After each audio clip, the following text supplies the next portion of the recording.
Hola, buenos días. Hoy es martes 11 de abril del año 2017. Aquí se inicia A Pensar Más con Rosa María Palacios. Bueno, muy bien, muy buenos días, cada día con su afán, ¿no? Así es. Así tiene que ser, eso decía Santa Teresa, creo.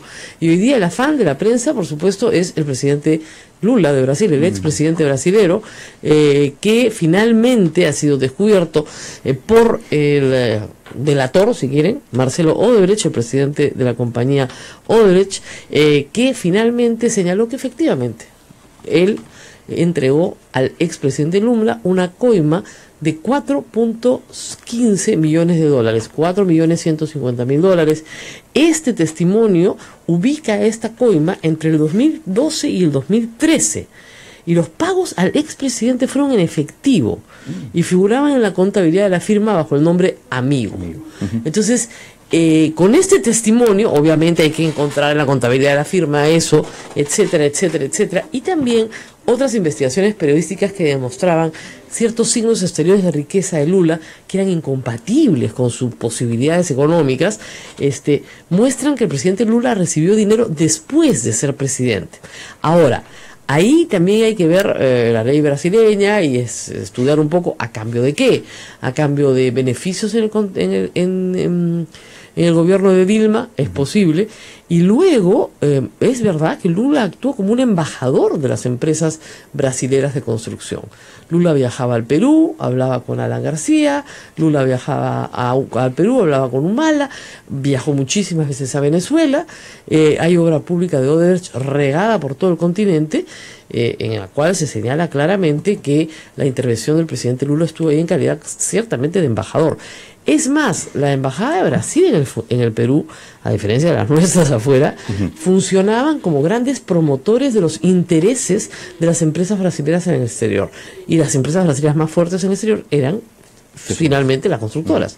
Entonces, esta revelación que se sospechaba desde el inicio, pues lo que hace es confirmar ya con fundamento jurídico una acción penal contra el expresidente Lula.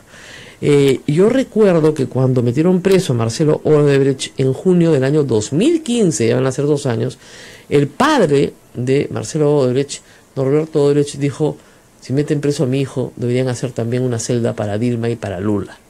¿Te acuerdas? Sí, claro. Y casi todos los presidentes de Latinoamérica también tendrán que ir presos. Entonces yo creo que eso es lo que estamos viendo ahora. Estamos viendo lo que fue un augurio. Nadie pudo confirmar tú sabes, la cita. Claro. Yo traté de buscar confirmación para la cita, pero nunca pude encontrarla. Pero por lo menos trascendió que eso fue lo que dijo. Entonces sí hay ahí una clara intención, ¿no es cierto?, de sobornar a un presidente. No es por nada, pero qué barato, ¿eh? Qué barato era Lula. Nuestro presidente Toledo pidió 35 millones de dólares y le dieron 20 nomás. Hasta ahora, el presidente que más dinero ha recibido de la corrupción brasilera es Alejandro Toledo. Es una cosa fascinante. Estamos hablando del continente, ¿eh? Del continente. Sí. Hasta ahora, probado Alejandro Toledo. Ahora, no le han probado los 20, le han probado 9 aproximadamente. ¿No? Una cosa es lo que se dice y otra es la que se hace, pero sí, efectivamente, hay ahí una cantidad de dinero todavía por definir, ¿no? Los gobernadores regionales, entre los procesados y los que están en investigación hoy, pues constituyen un ramillete impresionante, ¿no es cierto?, de personas con indagaciones por corrupción. Y eso es a nivel de gobiernos regionales y todavía falta municipalidades provinciales. Entonces, sí, como digo yo, estamos empezando.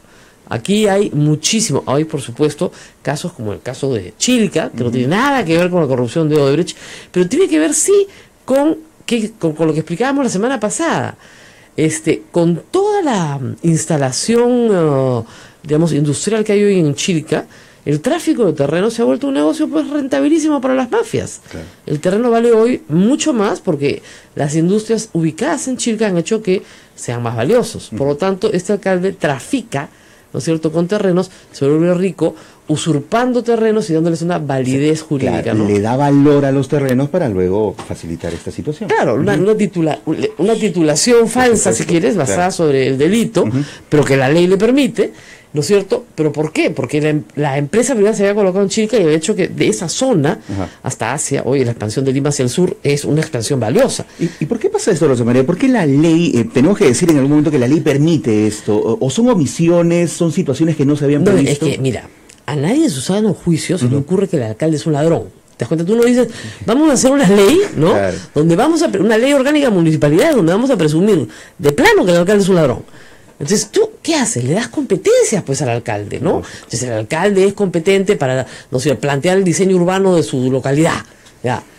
¿Cómo no va a ser competente para eso? Para formular su plan de ordenamiento territorial. Y así el consejo de una municipalidad distrital no puede aprobar la zonificación, ¿no es cierto?, en discusión con la provincial, ciertamente, ya pues, ¿para qué es alcalde? ¿No? Ahora, hay una propuesta que a mí me parece interesante, que la he visto ahora en Quito, que se ve en Bogotá, que es tener un solo alcalde para toda la ciudad. Uy, ahorita salen todos a matarme. No, un solo corrupto, no. Alcalde, digamos, provincial, para todas las jurisdicciones. Bogotá solo tiene un alcalde, claro. Quito solo tiene un alcalde. Entonces pueden hacer obras realmente importantes para la ciudad, porque manejan muchísimo presupuesto. No des ideas, te dirán por ahí. No des ideas, Rosa María. No, manejan educación y salud. Claro. O sea, a ese nivel. Entonces, funcionan más como lo que nosotros conocemos como un gobierno regional. Correcto. Para el tamaño, ¿no? Para el tamaño de la densidad, etcétera, de la población. Lima tiene 42 distritos, donde el reparto de coimitas está diversificado. Cañete, que es la provincia a la que pertenece Chilca, tiene no menos de 10 distritos también. Y con mucha, como está muy cerca Lima, y con gran expansión urbana de Lima hacia el sur, claro, porque tienes buena autopista, porque tienes una serie de infraestructura que te genera plusvalía, ¿no es cierto?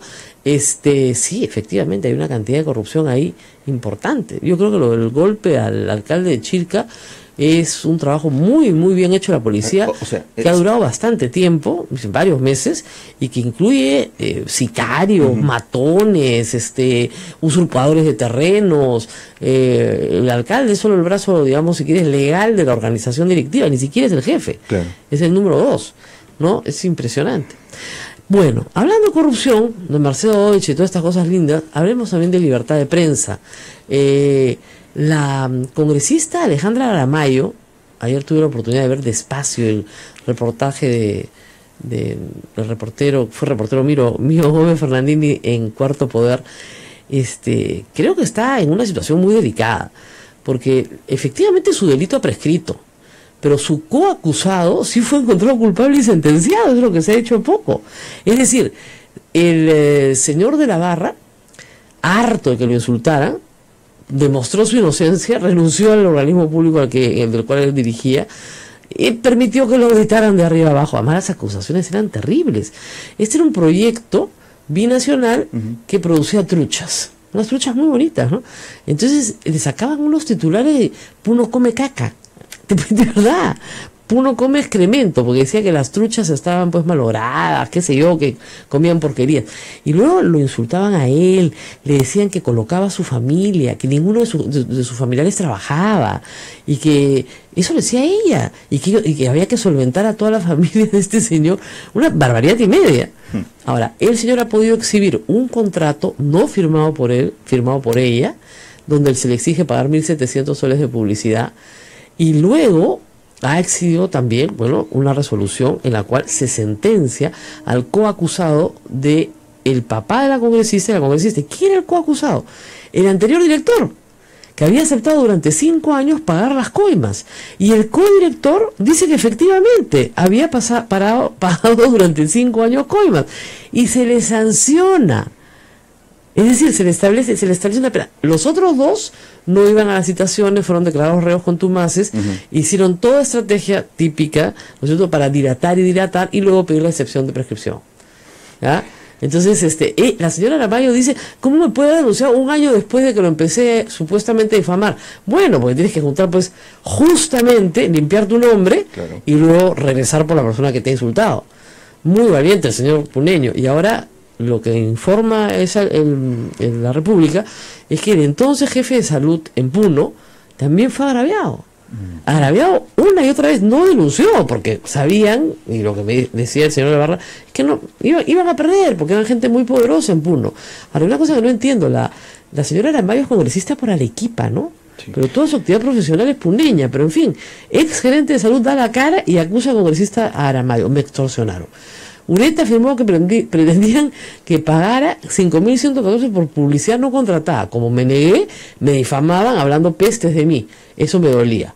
En el 2001 lo denunció ante América TV por chantaje y extorsión. 13 años después lo buscaron para que se retracte. No lo hice, estaba indignado.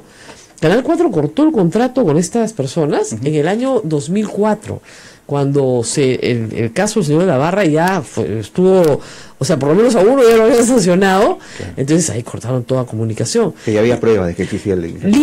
Desde Lima, Hildebrand mandó un equipo para conocer esta historia, la sacaron en Latina, y al conocerse la historia, Canal 4 cortó el contrato con Aramayo.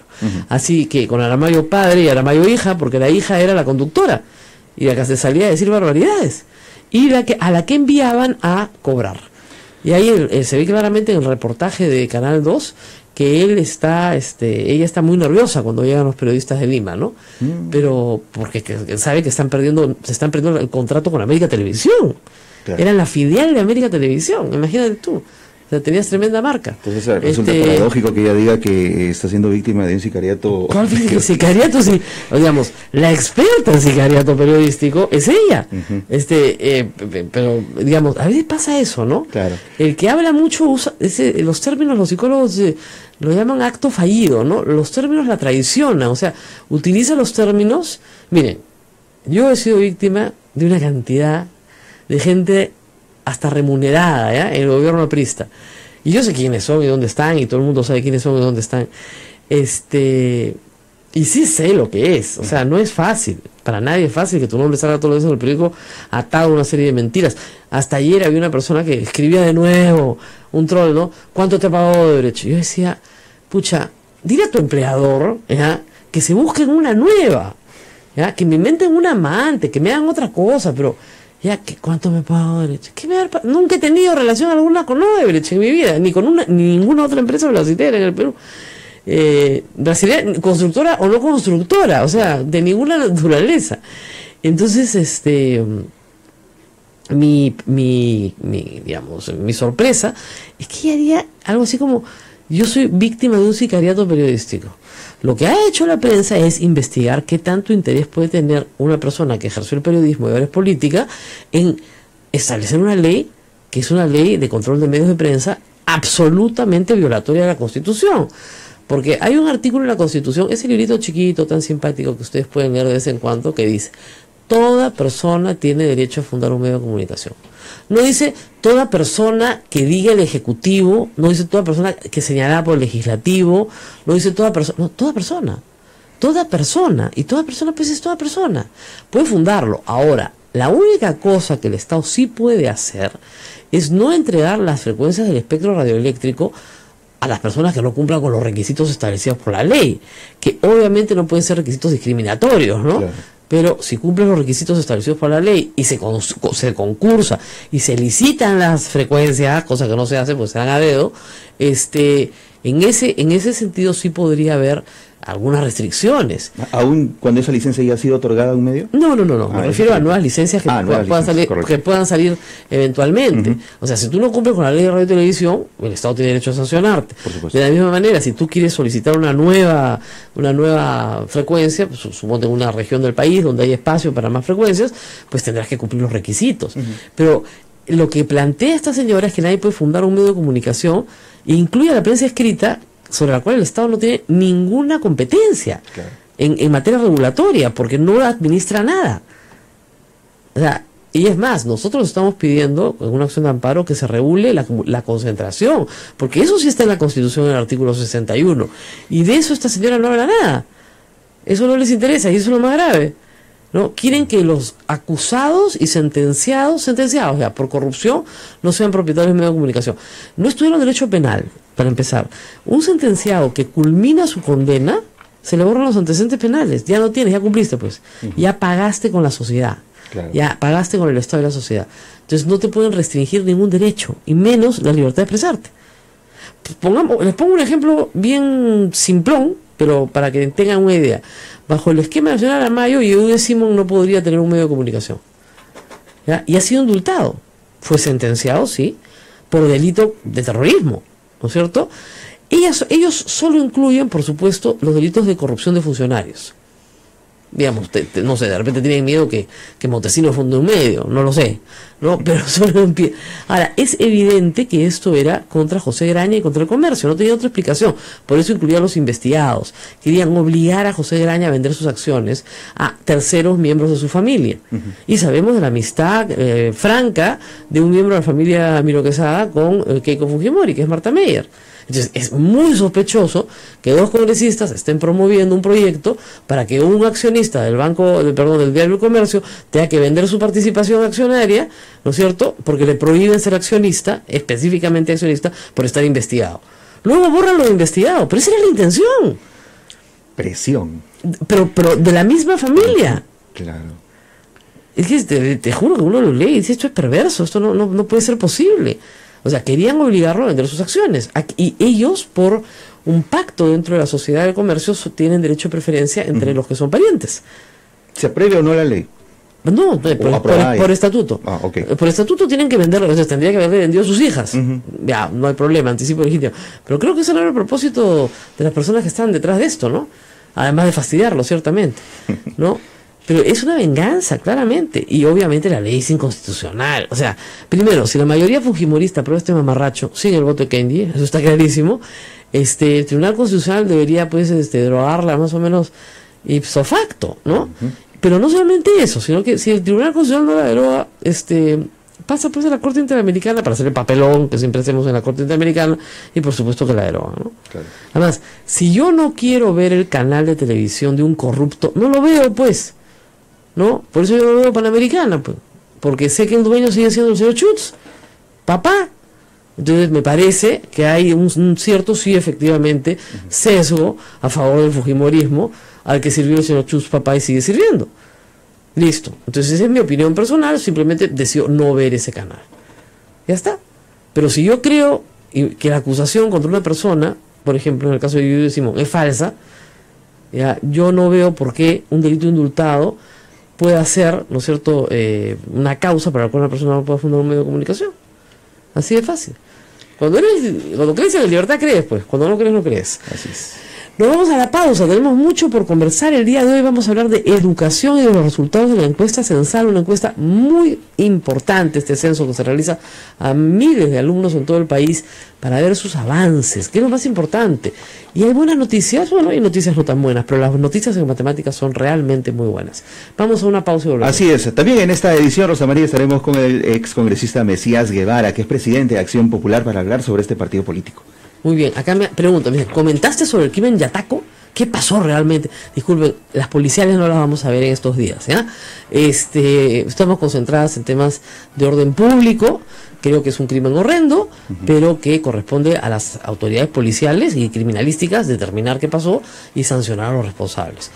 Ese crimen, como otros que suceden todos los días en nuestro país, merecen condena, pero tienen que estar en manos de profesionales. Lo único que sí les puedo decir es que me parece un circo que haga una reconstrucción con 30 o 40 periodistas corriendo detrás de un asesino. Podrían ser más discretos la fiscal, podrían ser más discretos la gente de criminalística y hacer una reconstrucción sin presencia de toda la prensa, que no es necesaria para una reconstrucción. Al contrario, estorba y genera una sensación de desorden absoluto. Esa reconstrucción se puede hacer perfectamente de madrugada sin prensa, pero quieren hacer el showcito, ¿no es cierto?, de que están trabajando. Y lo único que hacen es un papelonazo. Yo no me ocupo de papelones. Vamos a la pausa y volvemos. Esto es A Pensar Más con Rosa María Palacio. Volvemos. Sodomco, Sociedad Dominica de Medios de Comunicación. Somos la primera emisora católica del Perú. La primera en llevarte la mejor información, veraz y precisa, desde el mismo lugar de los hechos. Radio Santa Rosa, buenas nuevas en tu vida. De blanco y negro van los misioneros, llevando la palabra América.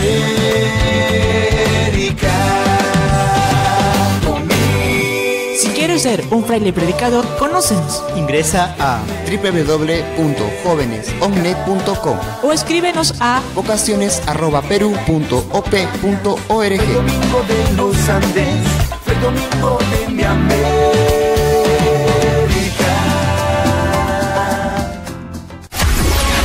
Adquiere ya la última edición de nuestra revista Ondas, la revista cultural de Radio Santa Rosa. Conozca nuestra historia y a quienes son parte de ella. Ondas, adquiérela a solo 3 soles en Girón Gamaná. Ondas, la revista cultural de Radio Santa Rosa. Colabora y apoyemos a la primera emisora católica del Perú. Ondas, la revista cultural de Radio Santa Rosa. Buenas nuevas en tu vida.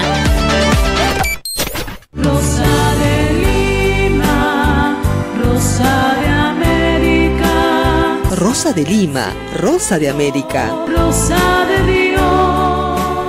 En el jubileo de los 400 años de la muerte de la primera flor de santidad de América, sus venerables reliquias recorrerán todo el Perú. Prepárate para vivir esta fiesta de fe. 400 años intercediendo por todos los peruanos. Santa Rosa de Lima. Rosa de Lima, Rosa de América. Gracias por tu sintonía. Radio Santa Rosa. Buenas nuevas en tu vida. Sodomco, Sociedad Dominica de Medios de Comunicación.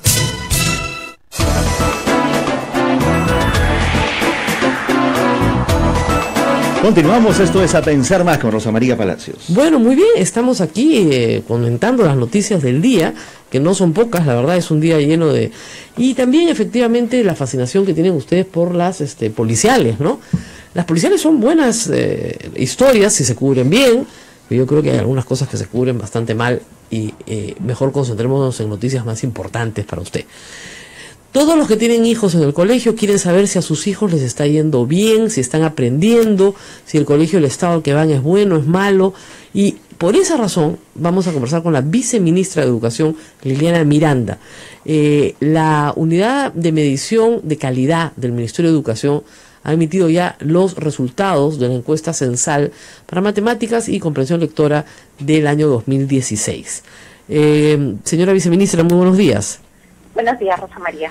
Bueno, primero vamos con las buenas noticias, matemáticas. Yo tengo aquí los cuadros y efectivamente hemos reducido bastante, pero bastante, el nivel de niños que están en el nivel insatisfactorio a nivel nacional, o en inicio, ¿no? En inicio de aprendizaje están 28.6, 37.3 están, estoy dando cifras nacionales, en proceso de aprendizaje y 34.1 están ya con el nivel satisfactorio en matemáticas en segundo grado de primaria a nivel nacional. ¿Qué significa esto en mejora?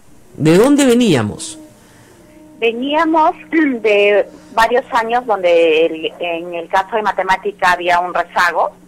Habíamos tenido incrementos bastante pequeños en el caso de matemática, a diferencia de lectura, donde en los últimos años la competencia de lectura se había incrementado de manera importante, ¿no? O sea, el año pasado ya casi la mitad de nuestros estudiantes había alcanzado las capacidades establecidas en nuestro currículo nacional para el grado en esta competencia. Así es, parece que el plan lector había sido, digamos, un instrumento mucho más eficaz en varios años ya, creo que tiene más de 10 años de implementado, que las medidas tomadas en matemáticas. ¿Cómo explica entonces ahora el incremento en matemáticas? ¿Por qué se ha incrementado? Y en algunas regiones de manera espectacular, como en Tacna, por ejemplo, o en Moquegua, que ya venía siendo alta, ¿no? Sí, ya venía siendo alta, sobre todo en los departamentos del sur. Probablemente el enfoque de matemáticas supone un enfoque de resolución de problemas, que es más bien el enfoque moderno de las matemáticas, no está centrado en las operaciones, como tradicionalmente se hacía, y por lo tanto eso implicaba también un dominio más o menos competente de los estudiantes, eso es lo que se requería en términos de la lectura, ¿no? Y sobre todo que los estudiantes entendieran la situación que se les estaba planteando la pudieran reflexionar a partir de eso y establecer qué operaciones, qué estrategia matemática deberían utilizar. Claro, viceministra, una buena comprensión lectora permite resolución de problemas en matemática. Si hay mala comprensión lectora, es imposible resolver problemas en matemática. Exactamente, exacto. No solamente para la matemática, y esa es la importancia de la lectura como una competencia transversal y que debería, en verdad, no solamente limitarse a su función en el aula y en la escuela, sino más bien debería tener una función social en el país, ¿no? Porque creo que no solamente ayuda a la mejora de aprendizajes en otras áreas, por eso tiene una función importante y transversal, sino también ayuda a otras cosas como el ejercicio de la ciudadanía, ¿no? La lectura es una competencia bien importante, en verdad. Ahora, vamos a matemáticas. La última encuesta fue hace 2 años, ¿es cierto? ¿El 2014? No, esta evaluación se lleva cada año. Cada año, ok. Anualmente, sí. Muy bien. Estamos en el nivel satisfactorio 34.1. ¿En cuánto estábamos el año pasado? El año pasado estábamos en 26%. Es un salto grande, 8 puntos para un año. 7 puntos. Sí. Así es. Hay la pregunta que siempre es importante, ¿no? No son los mismos alumnos los que están en segundo grado de primaria, así que efectivamente, no es que hayan aprendido a dar el examen. Pero hay la preocupación de que los profesores sí hayan aprendido a dar el examen y preparen a los niños para el examen. ¿Cómo combatir eso? Sí, cuando aparecen estas evaluaciones censales cuya idea o cuyo propósito es, digamos, poder monitorear el avance de los aprendizajes y su carácter censal supone la devolución de resultados a todos los actores educativos para que en el marco de la competencia de cada uno puedan tomar decisiones. Ciertamente también, y esto está documentado en la literatura internacional, aparecen algunas malas prácticas como las que usted señala, ¿no?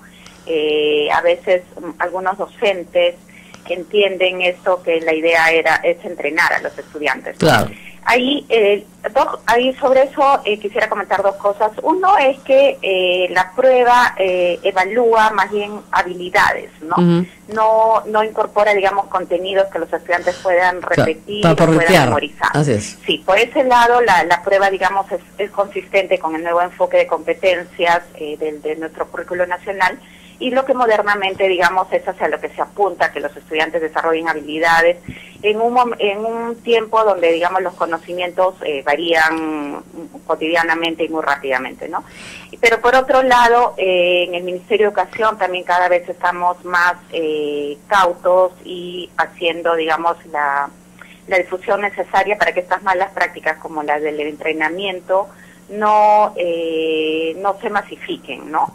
Porque la idea sería que los estudiantes puedan dar esta prueba sin necesidad de estar siendo sometidos a pruebas rutinarias que sabemos que en algunas escuelas se hacen, ¿no? ¿Usted se acuerda cuánto era el porcentaje en matemáticas la primera vez que se midió censalmente en Perú? Era 7%. El año 2007 solamente el 7% de los estudiantes desarrollaba los aprendizajes para esa competencia. Esta prueba no es la misma que la prueba PISA, pero no tiene los mismos objetivos, pero también el PISA produce otros indicadores, pero lo interesante es que saltar de 7 a 34 en una década implica que ha habido un trabajo, ¿no es cierto?, en los últimos 10 o 5 años que tienen que ver efectivamente con el mejoramiento de las capacidades de los profesores. Más que los alumnos siguen pasando a tercer grado primaria, ¿no es cierto? ¿Se ha invertido en el profesorado, cree usted? ¿Y ese puede haber sido un elemento clave en ese mejoramiento? Es definitivamente uno de los elementos más importantes. Nosotros hemos implementado en el país, como sabe Rosa María, una carrera pública magisterial, y que además que creo que es importante señalar lo que es como una política que ha pasado por varios gobiernos, es una política de Estado, y a diferencia de otros países incluso de la región, venimos implementando esta carrera pública donde nuestros docentes hace varios años entran a la carrera a través de un proceso meritocrático, a través de evaluaciones, y también en los 2 últimos años ya se han llevado evaluaciones para el ascenso, para el acceso a un cargo directivo. Y este año también vamos a empezar incluso con las evaluaciones de desempeño, que van a ser evaluaciones en el aula, que van a permitir saber cómo están los estudiantes los docentes y poder retroalimentar su función en el aula mismo, ¿no? Que era una cosa también que los maestros nos habían venido reclamando hace tiempo, que sean evaluados donde ellos hacen su trabajo, que es en el aula, ¿no? Ahora, ustedes no hacen de repente esa correlación que yo la hago más políticamente, ¿no? Pero en aquellas regiones donde hay serios problemas de corrupción, serios problemas con sus gobernadores, los índices de matemática en inicio, o sea, los índices más bajos de aprendizaje son más altos. Por ejemplo, y es clarísimo, en Loreto, ¿no es cierto? Es una región donde el 54% de los estudiantes, 56% recién están en inicio. O sea, no entienden nada. Y luego tenemos departamentos claramente bajos, como Ancash, está clarísimo, Cajamarca, clarísimo, ¿no es cierto? Esos son casi los peores. Huánuco, ¿no es cierto? También. Entonces, ahí donde no hay orden, la libertad, el mismo problema, ¿no es cierto? Aquellos, y finalmente sí tenemos, Ucayali, ¿no es cierto? Ahí los departamentos que tienen problemas de orden, ¿no es cierto?, se reflejan en los resultados desastrosos de aprendizaje de sus niños de segundo grado. ¿Usted cree que hay una correlación entre una cosa y otra?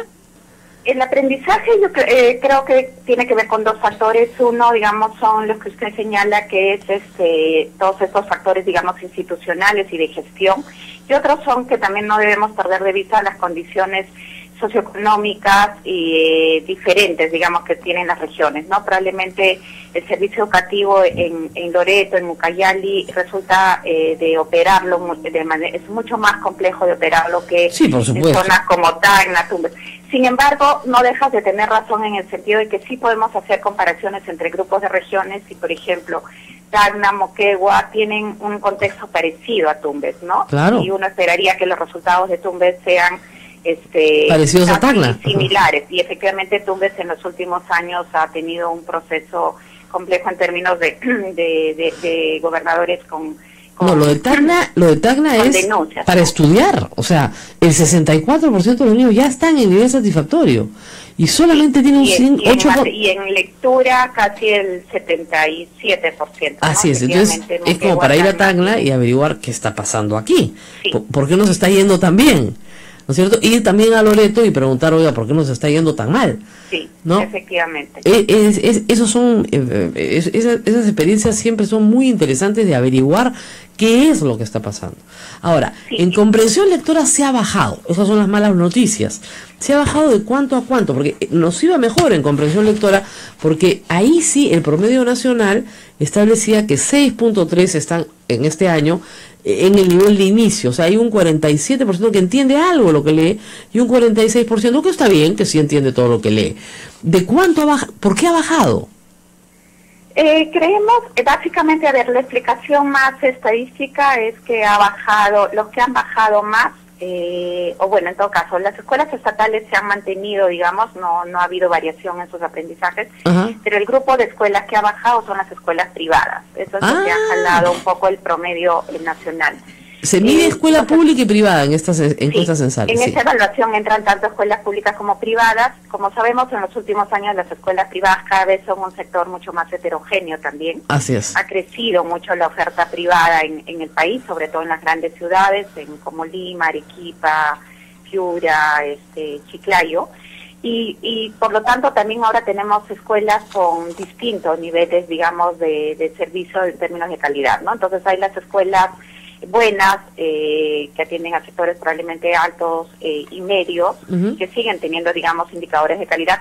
Sin embargo, hay un conjunto de escuelas, y esto es un poco lo que explica esta caída en los resultados de lectura este año, que sí tienen ofrecen, digamos, incluso sus indicadores de aprendizaje son mucho más bajos que las públicas de iguales contextos, ¿no?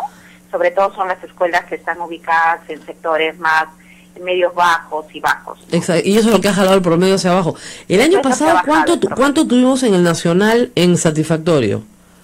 En el nacional, en 2015, sí, teníamos casi 50%. Ah, ha bajado 4 puntos. Sí, o sea, ha bajado 3.4 y las privadas bajaron 10 puntos, ¿no? Claro. Este año. Lo cual implica una atención mayor, creo, del Ministerio a la educación privada de baja calidad. Sí, efectivamente, creo que acá hay que reforzar, hay que volver a mirar los procesos de claro, y una advertencia a los padres, ¿no? Escuelas, ¿no? Ahora, ¿qué pasa? Probablemente, viceministra, por una razón tal vez de prejuicio, muchos padres creen per se que la escuela privada es mejor que la pública, lo cual no es necesariamente cierto. Pero al haber puesto a sus hijos en escuelas privadas, ya la oferta del Estado se ha reducido. Entonces, ya la oferta no existe, porque simplemente la demanda se fue. Y el problema es que si esos padres quisieran cambiar hoy a sus hijos a una escuela pública, no lo pueden hacer porque no hay. Ya, Lima es mitad público a mitad privada. Y sí, en términos de matrícula, efectivamente. ¿Perdón? Sí, en términos de matrícula, Lima efectivamente casi tiene la mitad de su matrícula en la escuela pública y la otra mitad en privada. Y supongamos que, no sé, pues un 10% de esa matrícula de la escuela privada quisiera ir a la pública, no tiene dónde ir. Todavía creo que hay márgenes. El año pasado, efectivamente, y por ejemplo, la Dirección Metropolitana de Lima, perdón, la Dirección Regional de Lima Metropolitana estuvo haciendo todo un trabajo de difusión, justamente señalando algunas escuelas que todavía tienen posibilidad, vacantes, digamos, vacantes para estudiantes, ¿no? Pero como tú señalas, probablemente hace muchos años, cuando todavía teníamos muchos más problemas, la educación estaba atravesando por una seria crisis, muchos papás llevaron a sus hijos a la escuela privada pensando que era mucho mejor que la pública, pero en los últimos años, con la inversión que se ha hecho, con las mejoras en muchos factores que se ha venido haciendo, obviamente todavía estamos lejos de lo que deberíamos ofrecer. Creo que es momento también de que los papás puedan repensar esta decisión y en todo caso reevaluar el tema, digamos, de cuando sienten que la escuela privada no le ofrece servicio de calidad. Y ¿no? yo he tenido, atentos a eso. Mis hijos están todavía en la escuela y han sido censados ambos y me han devuelto los resultados.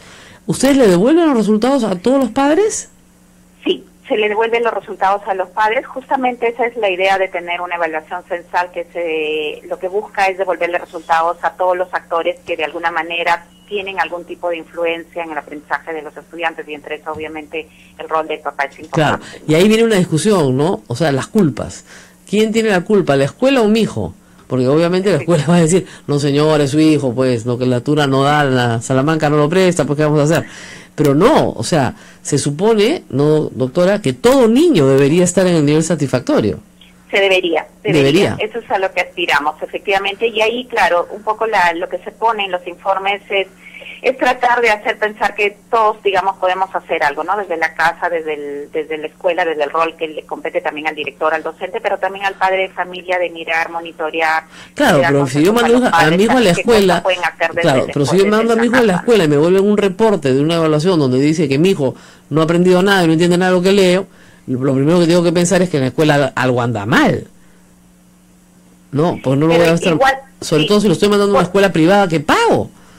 De acuerdo, por los dos lados, ¿no? Porque también es importante todo este apoyo socioemocional, digamos, de interés, de promover el interés, la motivación de los estudiantes, ¿no? Y creo que también la familia cumple un rol importante, ¿no? Pero efectivamente, si los papás reciben un reporte, lo primero es ir a la escuela y averiguar qué está pasando, ¿no? Así es. Y por ejemplo, es lo que pasa, creo que en matemática. Lo que sí hemos visto en muchas escuelas de estas que no tienen buenos resultados, por ejemplo, los libros de matemática, uno fácilmente los libros que usan en ese tipo de escuelas, hemos visto que están están desde el enfoque más tradicional de las operaciones, ¿no? O sea, digamos, todavía no han asumido el enfoque de resolución de problemas. Probablemente también por eso, en el caso de matemática, haya todavía un rezago en este tipo también de escuelas, ¿no? Bueno, muy bien, señora viceministra, buenas noticias, como digo, pero malas, y ya sabemos dónde está el problema. Está en la escuela privada, probablemente en la escuela privada limeña y de grandes ciudades, que ha jalado el promedio de comprensión lectora hacia abajo. Por si acaso, todos los que están preguntándome si este examen se hace a congresistas, no se hace a congresistas. Ojalá se hiciera, nos encantaría ver los resultados con devolución al pueblo. Para que se den cuenta que no da el sello estudiar, ¿no? No, y en el ministerio quisiéramos más bien, justamente una de las cosas que estamos pensando hacer para que, bueno, esperamos que el próximo año este resultado de lectura continúe con el progreso que ha tenido en los últimos años, que en verdad hay que pensar también la lectura como lo que comentábamos al inicio de esta entrevista, ¿no? O sea, como que tenga una función social, que salga más de la escuela, y en eso creo que ayudaría además, mucho que los congresistas, en lugar de, más bien no señalen que leer hace mal, sino más bien todo lo contrario, ¿no? Eso es verdad. Creo que leer es felizmente el congresista se ha disculpado, ¿no? Pero felizmente se ha disculpado, pero de verdad es una barbaridad decirle a alguien que leer hace daño, cuando leer es probablemente lo que salva tu vida, ¿no? O sea, muchas veces. Sí, para muchas cosas. Y sobre todo para el ejercer la ciudadanía, para que tengamos un país mucho más sólido en términos democráticos, ¿no? Así es. A mí me encanta leer. He leído toda mi vida y crecí en una casa donde no me dejaban ver televisor. O sea, que me obligaron a leer. Genial. Genial. No solamente eso. Señora viceministra, muchísimas gracias por contar la anécdota después. Gracias, señora viceministra, por estar con nosotros esta mañana. No, yo siempre lo cuento y la gente no me cree. A mí no me dejaban ver televisión día de semana. Entonces todo el colegio comentaba, y menos telenovelas, que a mi madre le parecían una cosa pues, absolutamente innecesaria, ¿no? Deforman la mente, me acuerdo. Entonces, como no había nada que hacer y en mi casa había una buena biblioteca, había mucho para leer. Claro. Y en eso sí no me ponían restricciones. O sea, yo creo que leí La Ciudad de los Perros cuando tenía 15 años, o sea, o 14, o sea, puedes leer lo que te dé la gana, pero eso sí, no ves televisión. Y un buen día la televisión se malogró para siempre. Y me recuerdo, mi papá dijo, ¡ay, qué bendición! Magnífico, esas televisiones de tubos, ¿no? Como que tenemos acá en el museo, digamos. ¿Ya? Sí. Entonces, de repente, qué bendición. Oye, durante 2 años ni siquiera hubo televisión en la casa. A mi pobre hermana menor le dio hepatitis y ya se compadecieron y compraron un televisor blanco y negro. ¿Por cuánto tiempo han estado sin televisión? 2 años fácil. Fácil, eso es imposible en esa época. En esta época es imposible, ¿no? En mi casa hoy hay 6 televisores. Además, como les explico siempre a mis alumnos, ¿no? En mi casa y en la casa de sus padres había un televisor, uno, donde la familia se reunía alrededor del televisor y digamos, los padres tenían el control absoluto de lo que se veía en televisión. Y si papá quería ver el noticiero, mala suerte, toda la familia veía el noticiero. Se acabó el asunto, ¿no? Entonces, había mucho más unidad familiar, si quieren, y la televisión empezaba a las 12 del día con el himno nacional y terminaba a las 12 de la noche con el himno nacional, era en blanco y negro, y tenía mucha, por ejemplo, nosotros vimos mucho anime japonés. Yo crecí con Los Tres Espaciales, pues Meteoro, todo eso era japonés, ¿ya? Entonces había poco que ver, pocas horas para ver, porque sí nos daban permiso el sábado y el domingo, pero no programas así inadecuados. Entonces yo solamente vi el Tío Johnny a Gogó, porque era los viernes de la tarde, nunca vi la producción normal. ¿Ya? Bueno, la lectura reaviva la imaginación. A veces la televisión pretendía de alguna forma cubrir esa necesidad, pero no lo hacía bien, pues. Entonces yo creo que la lectura, a eso voy, tiene una función lúdica. Por supuesto. Lúdica, o sea, te entretiene. O sea, a un niño lo entretienes leyendo. Un niño que aprende a leer y le gusta leer, se te pasa horas leyendo y le hace mucho bien. Porque cuando tú lees, abstraes. Entonces, esa abstracción en tu mente hace que, o sea, tú no ves la imagen, pero tú al leer ves la imagen en tu mente. Tienes una reconstrucción visual perfecta. Tan es así que cuando después, por ejemplo, ves la película de un libro, dices, mira, sí, se parece mucho a lo que imaginé. O no, que mal logrado, no tiene nada que ver con el libro, ¿no? Que es lo que siempre se comenta. Hay una crítica siempre, ¿no? Entonces, ¿por qué? Porque tú tienes que desarrollar la imaginación a través de la lectura. Entonces, es imposible que la lectura haga daño o que genere enfermedad. Por favor, ¿ya? La lectura no enferma. La estupidez sí no se cura. Nos vamos a una pausa y volvemos. Volvemos, ya está con nosotros el presidente de Acción Popular, Mesías Guevara, para hablar sobre este partido político. Eso, tras la pausa. Sodómico, Sociedad Dominica de Medios de Comunicación. Somos la primera emisora católica del Perú. La primera en llevarte la mejor información, veraz y precisa, desde el mismo lugar de los hechos. Radio Santa Rosa, buenas nuevas en tu vida. Comienza tu palabra la justicia. Se escucha en la isla la verdad. Desciende fuego por el Amazonas, tus frailes pisan tierra tropical. Orden de Predicadores. Conócenos, ingresa a www.peru.op.org. Orden de Predicadores.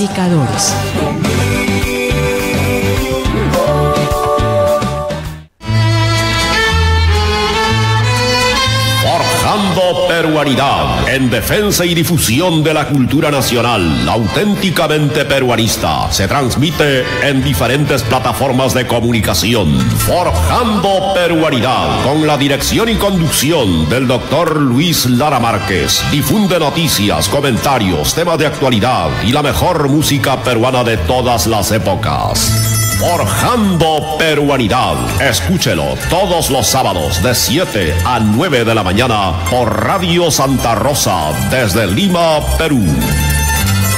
Rosa de Lima, Rosa de América.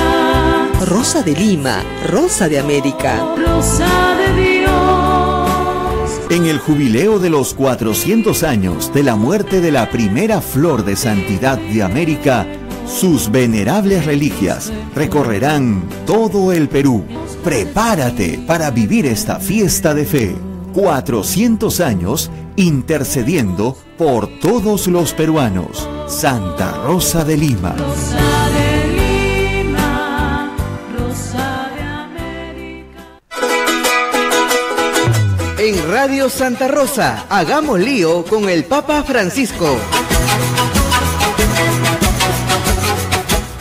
Queridos hermanos y hermanas, inicia hoy el itinerario que nos conduce a la celebración de la Pascua, centro de nuestra salvación. Es un tiempo fuerte, un tiempo de conversión para vivir más auténticamente el bautismo. Y en este tiempo somos invitados a tomar mayor conciencia de las maravillas que el Señor realiza por nuestra salvación. Gracias, Papa Francisco, por acoger el llamado de Cristo. Benedictio Dei omnipotentes, Patris et Filii et Spiritus Sancti, descenda super vos et maneat semper. Santa Rosa, buenas nuevas en tu vida. Sodomco, Sociedad Dominica de Medios de Comunicación. Esta es la Sociedad Dominica de Medios de Comunicación, presentando a Pensar Más con Rosa María Palacios en Radio Santa Rosa en Lima, Radio Santo Domingo Chimbote, Radio San Martín Arequipa, Radio Veritas RTV Cusco y también a nuestras emisoras hermanas dominicas, Radio Cepagua Ucayali, Radio Quillabamba La Convención y Radio Madre de Dios en Puerto Maldonado. Hay que destacar que Radio Santa Rosa en su página de Facebook tiene en estos momentos la transmisión en vivo en Facebook Live, Rosa María. Así es. Nos ven por todas partes, ¿ah? Y lo divertido es que no podemos pedirlo. Hay saludos y comentarios también allí. Claro, sí. Podemos verlo por Facebook Live. También nos pueden escuchar, y mucha gente lo hace por un app en su teléfono. La mayoría de la gente que se va a trabajar nos está escuchando por un app en su teléfono, sobre todo los estudiantes. Y tenemos un grupo de seguidores que entran más tarde. Sí. Ismael es muy puntual, a las 10 de la mañana cuelga el programa. Ajá. Debo decir algo con eso. Ayer, ya sé dónde ibas. Ayer hubo un inconveniente con el tema de ancho de banda de internet. Y luego desde la mañana aquí en la radio, incluso por eso no transmitimos en Facebook Live, y también se demoró un poquito bastante la colgada. Y se quejan, comienzan a que oigan, ¿por qué no cuelgan el programa? Un momentito, un poco de respeto. Son factores externos. Es gratuito, o sea, cálmense, chicos, lo vamos a hacer de todas maneras. Pero el programa se cuelga en la página Sodomco. La palabra mágica es Sodomco. En YouTube, así es. En YouTube, busquen YouTube Sodomco y ahí están todos los programas. Y entran miles de personas en la tarde, a veces en la noche, y nosotros nos quedamos muy sorprendidos. O sea, en realidad creo que nos escuchan tanto como a RPP, pero no nos hemos dado cuenta. Y no tenemos publicidad. Peregrinaciones sí, por Semana Santa, rifas, pero aquí publicidad muy poca. Y eso es algún día alguien va a escribir una tesis sobre este radio, la verdad. Pero bueno, vamos a nuestro tema no tan feliz con Acción Popular. El presidente del partido, Mesías Guevara, está con nosotros preocupado. Se ha emitido un comunicado de prensa expresando una enorme preocupación porque el partido está al borde de la extinción. Porque el Jurado Nacional de Elecciones determinó que todas las autoridades, menos el presidente y la secretaria general, la vicepresidenta, tenían que estaban mal elegidas o no estaban, su inscripción no estaba adecuada a los estatutos, por lo tanto no existían. Tienen que convocar a nuevas elecciones y sin embargo la OMPE, a la cual han pedido auxilio, también les pone observaciones. Entonces, si no eligen a sus nuevas autoridades en un plazo perentorio, el partido puede disolverse. es cierto? Y acusan a ex dirigentes, militantes por cierto, pero ex miembros de la dirigencia del partido, de crear una mafia que pretende adueñarse el partido. O sea, la cosa es grave. A ver, cuéntenos un poquito qué es lo que está pasando. Muy buenos días. Hola, ¿qué tal? Buenos días. Un saludo cordial para todo el pueblo peruano que nos escuchan. En primer lugar, ofrecer mis disculpas a la militancia del partido a nivel nacional. Somos cerca de 200.000. Nosotros, Rosa María, todo este tema lo hemos estado, digamos, manejando internamente. El doctor Javier Arias Estela, hace un año, después que acabó la primera vuelta, nos sentamos e iniciamos una ronda de conversaciones con los diversos miembros del comité político. A tal punto de que con Víctor Andrés García Belaunde, con quien tenemos unos serios cuestionamientos hasta casi personales por parte de él. Públicos y notorios, como dirían los expedientes. Incluso con él, consciente de la realidad del partido, nos sentamos con Arias Estela y acordamos que estos temas no deberían de verse fuera del partido y al contrario, buscar. Por eso la última conversación que tuvimos acá, yo le dije que ya estábamos en vista de una solución. Así es, que iban a ir a un proceso electoral, a coger sus elecciones, sus autoridades. Ya íbamos en ese camino. Ya. Pero sin embargo, el señor Edmundo del Águila Morote, el papá del congresista, se opuso radicalmente a este diálogo porque la idea era reunirnos, sentarnos todos y renovar el comité electoral de manera concertada, de manera consensuada y que ese comité electoral luego convoque a un proceso electoral. Nosotros queremos elecciones porque eso es nuestro espíritu. Eso es lo que Fernando de la U, elecciones internas. Además, lo que dice la ley, es lo que hay que hacer. Dice la ley. Y sin embargo, este señor Edmundo del Águila Morote se opuso, incluso desairó al propio Javier Arias Estela. Le dijo, estábamos en el comité político, le llamó él personalmente, le dijo, y te estamos esperando, no voy. Convencí a Guevara, no quiero conversar. Mañana voy a tu despacho a las 12. Y llegó el doctor Arias Estela esperándolo al mediodía y nunca llegó. Bueno, ok. Entonces, ¿y por qué? Porque precisamente ellos tienen un proyecto personal, lo cual es válido, no critico, pero sí critico las artes, sí critico los medios. ¿El proyecto personal cuál es? El proyecto personal es... ¿Quién es el presidente de la Acción Popular? No, él ya fue presidente, ha sido secretario general en su momento también, y fue vicepresidente con Javier Álvaro Orlandini, y incluso ellos andan diciendo que nosotros nos queremos perennizar en el cargo. Pero fíjese, María Rosa María, yo he sido elegido del 2014 hasta el 2018. Claro. Rafael Vázquez ha sido elegido del 2015 hasta el 2017. O sea, ¿quién se está perennizando en el cargo? Nadie. Pero sin embargo, ellos de manera malintencionada salen a decir que nosotros queremos quedarnos, entornillarnos en el cargo. Eso es falso. Es él que tiene un proyecto personal. En primer lugar, lo que él quiere hacer es que su hijo sea secretario general nacional del partido. En primer punto. Siempre ha promovido a su hijo el señor. Siempre, de manera, o sea que por eso cuando hay un debate en el partido, para nosotros su hijo no cuenta, por más congresista que sea. Siempre está el padre. Claro. ¿Y por qué? Porque él lamentablemente no tiene el peso, no tiene la... Yo me acuerdo cuando postuló a la alcaldía de Lima, yo le hice una entrevista que la gente me ponía en Twitter, por favor, Rosa María, ten piedad. Pobre. No, si te dijo que en Lima quería ser una marginal. Sí. Fue terrible. Entonces yo le dije, ¿por el oeste o por el este? Creo que me dijo por el oeste. Le dije, el oeste está el Océano Pacífico. Entonces, no, fue terrible. Sí, entonces, fíjate que... La marginal de Lima, sí me acuerdo. Sí, habló de la marginal de Lima. Fue espantoso. Pero sí, claro, no tiene el peso y tal vez el padre quiere promover al hijo, pero si la mayoría... Eso es válido.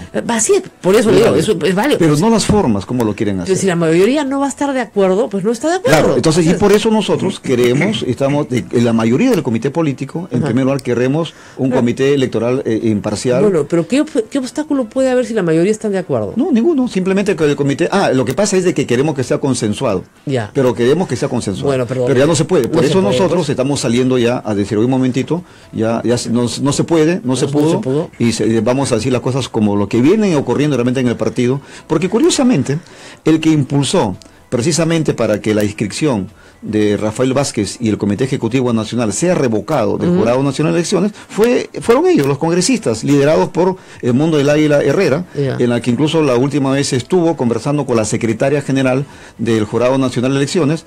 ¿Por qué? Porque lo curioso es lo siguiente, el jurado revoca la inscripción del ROT, pero luego le dice, ¿sabes qué? Y el ROT le manda a Rafael Vázquez, reinicie su proceso de reinscripción cumpliendo con las observaciones que le ha hecho el Jurado Nacional de Elecciones. Muy bien. ¿Y cuál es la observación principal que hace el Jurado Nacional de Elecciones? Le dice a Rafael Vázquez, oiga, usted no ha presentado el acta del Congreso en la cual fue elegido. Muy bien. Y esa acta nunca va a existir. ¿Por qué? Porque en el partido elegimos a los dirigentes a través del voto directo, secreto y universal. Bueno, pero hay un acta de escrutinio. Hay acta, sí, y eso se ha presentado. El acta de escrutinio. Claro, hay el acta, pero no de un Congreso, como lo pide el Jurado Nacional de Elecciones. Claro, no hay Congreso. Es una tontería lo que le están pidiendo. Correcto, no es tontería. O sea, claro que pide algo que no existe. Porque no impugnan esa eso estamos. Entonces, ya estamos otra vez en a la audiencia, fue hace 15 días, porque el ROT muy audazmente ha dicho, ¿sabes qué? Yo te quiero escribir, pero no puedo porque te están pidiendo, en la sala plena te pide un acta de tu Congreso. Y eso no existe, así que lo resuelvan, porque como esto lo piden, que lo resuelvan ellos. Muy bien. Y entonces, y ahí ha ido el congresista del Mundo del Águila a presionar a la secretaria general, diciendo cómo puede ser posible que se presten a ese juego. Entonces la secretaria dijo, un momentito, no nos prestamos a nada, lo que pasa, tenemos que resolver. Entonces, presionando al Jurado Nacional de Elecciones. Ahora, ¿por qué le convendría a estas personas que ustedes pierdan la inscripción? No entendemos, porque eso es como dispararnos a los pies. Claro, ellos no podrían volver a postular, es una tontería. Incluso, Rosa María, es bueno que se sepa que este año tiene que haber elecciones sí o sí. Claro, porque si no, ahí sí pierde la inscripción. Claro. Sería en falta frente a la ley. Tiene que haber sí o sí. Ahora, usted denuncia también malos manejos económicos. El secretario general, Rafael Vázquez Negra, en su momento, me presentó un informe en la que el señor... Una pequeña auditoría de lo que había recibido. Nosotros recibimos fondos cuando hay un proceso electoral de las inscripciones, de las costas. Por ejemplo, en esa oportunidad hubo ingreso de las planchas presidenciales, hubo ingreso de los candidatos al Congreso a nivel nacional, y eso generó un buen ingreso para el partido. Claro, que fue algo así como 250.000 dólares. 116.000 soles, que fue manejado de manera irregular por el señor Alan Kessel del Río, generando cheques. Pero si era secretario general. No era ya. Su mandato de él acabó el 9 de noviembre del 2016. Ya no era secretario general. ¿Y hasta cuándo gira cheques?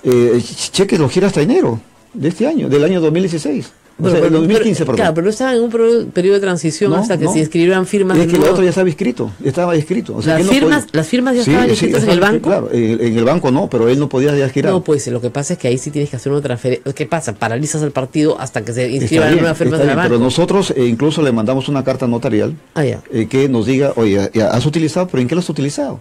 Y luego él gira cheques a ese entonces a una señora Natalia Alzamora, que ahora es secretaria del despacho de Mundo del Águila. Y luego gira un cheques al señor Carlos Bazán Sender por un monto de 15.000 soles, quien tampoco rinde cuentas. O sea que no han rendido cuentas. No han rendido cuentas de este dinero. Y ahora ahí he leído en Exitosa al congresista Víctor Andrés García Belaúnde decir que este tema ya se vio y que ese dinero fue autorizado para invertir o gastar en la campaña de los candidatos al Congreso. ¿Puede ser? Ya puede ser, está bien. Supongamos que es cierto eso. La pregunta es, ¿lo declararon en la OMPE?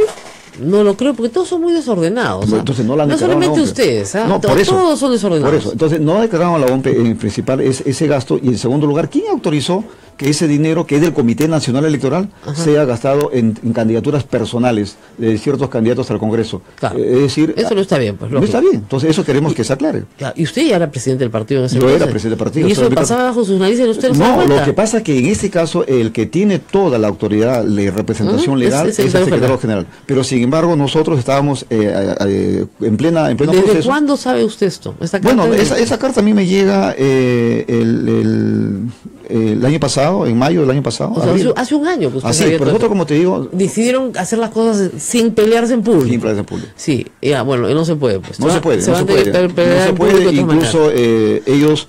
Ahora, lo acusan a usted de querer a usted apoderarse del partido. No, es que yo soy secretario general, presidente del partido hasta el 2018 y entregaré el partido a quien ni suceda de manera democrática. Claro. Y incluso ellos también dicen... usted tiene un proyecto político propio, no quiere que Barnechea sea candidato.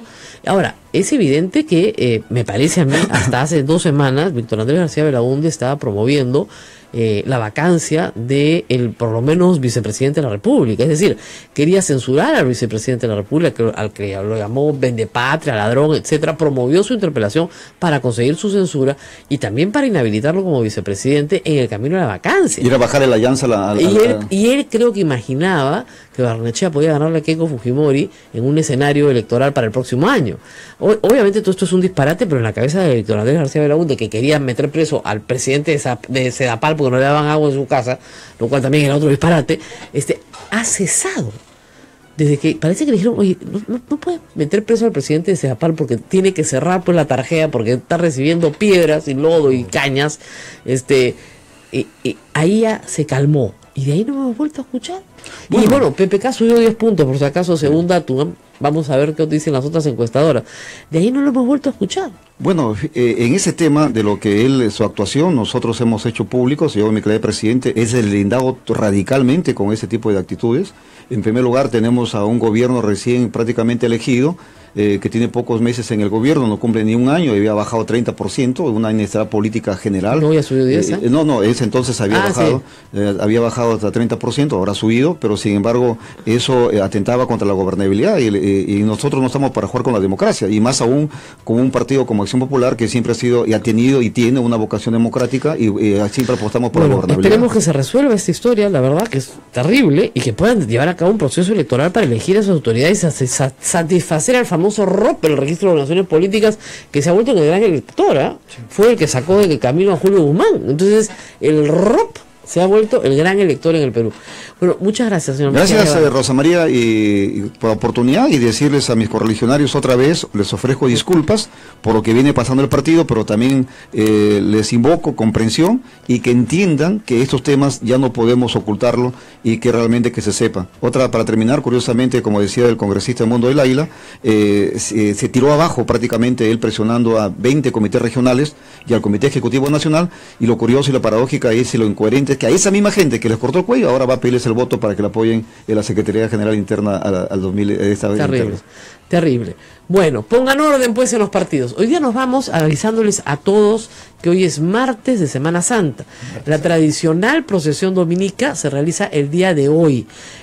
Hace más de, creo que 400 años, ¿no?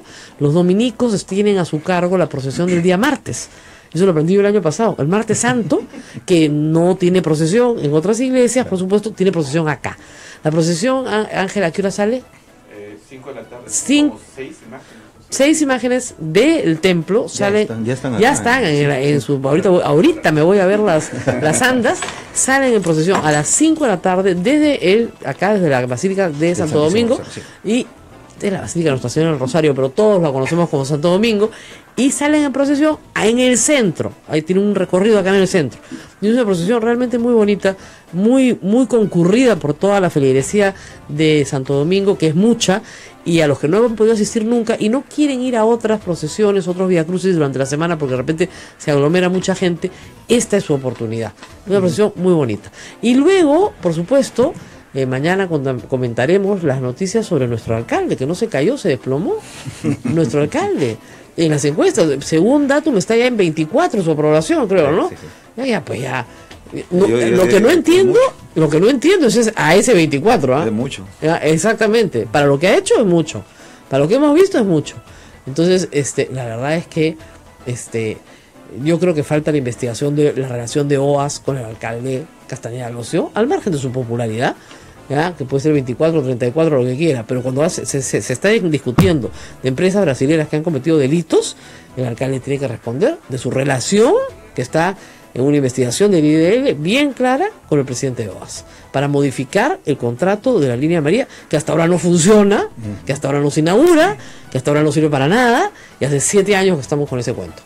Muy bien, nos vamos a la procesión. Hasta mañana. Hasta mañana.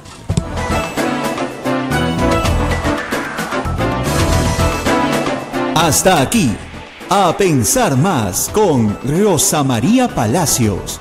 Este programa fue producido por la Sociedad Dominica de Medios de Comunicación, Sodomco. Radio Santa Rosa, buenas nuevas en tu vida.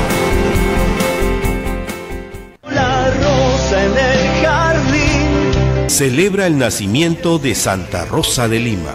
Este 20 de abril, desde las 9 de la mañana, partiremos en peregrinación por lugares que ella santificó. el santuario donde nació y vivió, La parroquia